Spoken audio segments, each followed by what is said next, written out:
अस्सलामुअलैकुम। मुजाहिद फरसाद। आज का पैगाम। एक लुक़्मे को पेट तक पहुंचाने के लिए कुदरत ने क्या ही आला इंतज़ाम किया है। अगर लुक़्मा गर्म हो तो हाथ बता देते हैं, अगर लुक़्मा सख्त हो तो दांत बता देते हैं, अगर लुक़्मा कड़वा या तुर्श हो तो ज़ुबान बता देती है, और अगर लुक़्मा बासी हो तो नाक बता देती है। अलबत्ता लुक़्मा हलाल है या हराम, ये जानना बंदे का अपना काम है। आज के लेक्चर में हम सआदत हसन मंटो की अफसाना निगारी और उनका अफसाना नया कानून, इस पर गुफ्तगू करेंगे। सआदत हसन मंटो 1912 ईस्वी में लुधियाना में पैदा हुए और 1955 ईस्वी में लाहौर में उनकी वफ़ात हुई। उनका नाम सआदत हसन था, मंटो उनकी ज़ात थी। ये एक कश्मीरी पंडितों की ज़ात है। उनके वालिद का नाम ग़ुलाम हसन था। उन्होंने अपनी अदबी ज़िंदगी का आगाज़ 1933 ईस्वी में तराजम से किया। उनका जो पहला अफसाना है वो तमाशा है, वो भी 1933 ईस्वी में खल्क नामी रसाले में शाया हुआ, जिसके एडिटर बारी अलीक थे। उनका अफसाना तमाशा, इसका मौजू सानहा जलियांवाला बाग था।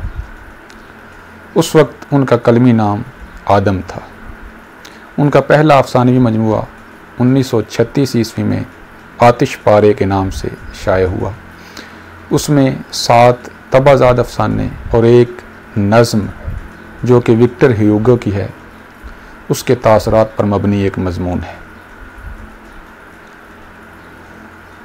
मंटो जो हैं, इनके 6 मुकदमे जो अफसाने हैं उन पर मुकदमे चले। उनमें से 3 अफसाने ऐसे थे जिन पर मुत्तहिदा हिंदुस्तान में मुकदमे चले, और 3 अफसाने ऐसे हैं जो कि पाकिस्तान आने के बाद उन पर मुकदमे चले, जिनमें खोल दो, ठंडा गोश्त, काली शलवार, बू, धुआं, ऊपर नीचे और दरमियान, ये 6 अफसाने हैं। अब इंटरव्यू में अक्सर ये सवाल किया जाता है कि सआदत हसन मंटो ने अच्छा लिखा या बुरा लिखा। उन्होंने चूँकि जिनसियात पर ज़्यादा लिखा था, तो क्या उन्हें जिनसियात पर लिखना चाहिए था या नहीं लिखना चाहिए था। तो मुमताज़ शीरी, जो कि उर्दू की पहली नक्काद हैं, उन्होंने एक किताब लिखी है मंटो नूरी ना नारी। तो उसमें वो लिखती हैं कि मंटो चूँकि ना ही फरिश्ते थे और ना ही जिन थे, वो एक इंसान थे। तो इंसान जो है अच्छाइयों और बुराइयों का मजमुआ है। इसी तरह प्रोफेसर वक़ार अज़ीम है, उनकी किताब है हमारे अफसाने। उसमें वो लिखते हैं कि कुछ शिद्दत पसंद हैं जो सआदत हसन मंटो को अच्छाइयों का मजमुआ गर्दानते हैं और कुछ बुराइयों का मजमुआ गर्दानते हैं। दोनों शिद्दत पसंद हैं, दोनों हकीकत तक नहीं पहुँच सके। सच तो ये है कि सआदत हसन मंटो एक मिसाली हीरो भी हैं और एक मिसाली विलन भी हैं। दूसरी चीज़ों की तरह वो ना ही महज अच्छे हैं और ना ही महज बुरे हैं।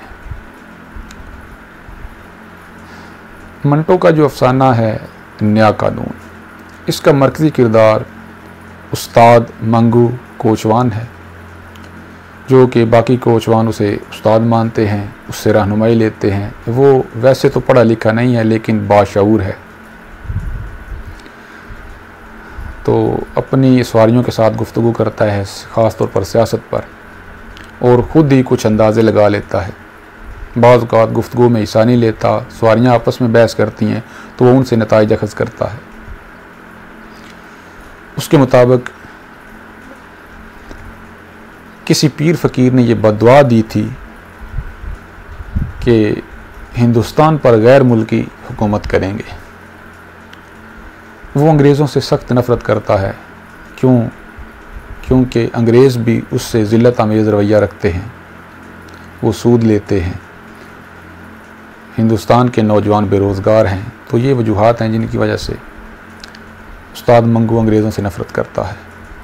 तो एक दफ़ा वो सवारियों की बातें सुनता है तो वो अंदाज़ा लगा लेता है कि 1 अप्रैल को नया कानून इंडिया एक्ट नाफिज होने वाला है, जिससे हिंदुस्तान की हुकूमत बदल जाएगी, अंग्रेज़ चले जाएंगे सूदखोरी ख़त्म हो जाएगी, नौजवानों को रोज़गार मिलेगा।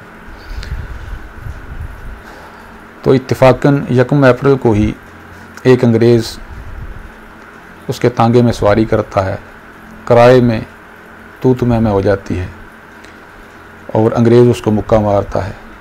उस्ताद मंगू भी उसको बहुत ज़्यादा मारता है, उससे हाथापाई करता है, उसको लहूलुहान कर देता है। लोग इकट्ठे हो जाते हैं, पुलिस आ जाती है। जब उस्ताद मंगू अंग्रेज़ को मार रहा होता है तो साथ कहता है, अब नया कानून है मियाँ, नया कानून। तो जब पुलिस उसे पकड़ती है तो पुलिस उसे बताती है, क्या बक रहे हो, नया कानून कौन सा, वही पुराना कानून है। तो मंटो के इस अफसाने में इनकलाब है, ये इनकलाबी अफसाना है। ख़ास तौर पर जो तरक्की पसंद नक्काद हैं वो इसे तरक्की पसंद अफसाना करार देते हैं। खलीलुर रहमान आज़मी अपनी किताब उर्दू अदब में तरक्की पसंद तहरीक जो है उनकी एक किताब है, तो उसमें वो इस अफसाने को तरक्की पसंद अफसाना करार देते हैं। चूँकि मंटो जो है वो ना तो हल्का और बाब ज़ौक़ के साथ बहुत ज़्यादा वाबस्ता रहे और ना ही तरक्की पसंद तहरीक के साथ बहुत ज़्यादा वाबस्ता रहे। उन्होंने अफसाने अपनी मर्ज़ी से फसादात और जिनसियात पर ज़्यादा लिखे। तो ये बाकी नक्काद हैं जो अपनी मर्ज़ी का अफसाना अपने नाम करने की कोशिश करते हैं। तो इसी तरह जो तरक्की पसंद नक्काद हैं उन्होंने इस अफसाने को तरक्की पसंद अफसाना करार दिया है। बहुत शुक्रिया।